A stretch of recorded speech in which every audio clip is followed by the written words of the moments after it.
Hari ini harga emas naik lagi ke paras RM500 untuk 1 gram. Semestinya harga emas ini dipengaruhi oleh beberapa faktor, iaitu faktor ekonomi, politik dan keuangan serta arah aliran pasaran. Sebenarnya perubahan harga emas ini memang dah lama dijangkakan pun oleh pakar keuangan sendiri. Harga emas dalam jangka masa pendek confirm akan ada naik dan juga turun. Tetapi untuk jangka masa panjang, harga emas akan sentiasa naik, malah akan kekal meningkat. Hal ini disebabkan selagi mana wang fiat akan terus dicetak, maka harga emas akan kekal meningkat.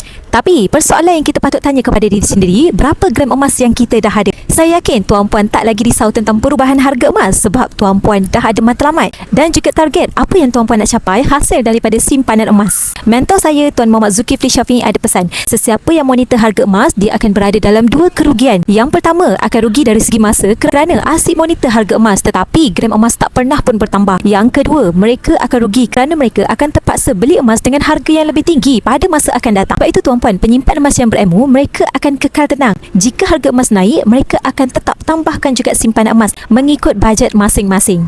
Tetapi jika harga emas turun, itu adalah peluang untuk mereka borong lebih banyak gram emas. Jadi bagi tuan-puan yang nak jadi penyimpan emas yang berilmu, nak saya bimbing dalam simpanan emas, maka tuan-puan boleh terus klik link di bio ataupun terus tunjuk pin di video TikTok saya cara untuk bermula. Saya akan get tuan-puan dalam simpanan emas bersama dengan Public Gold.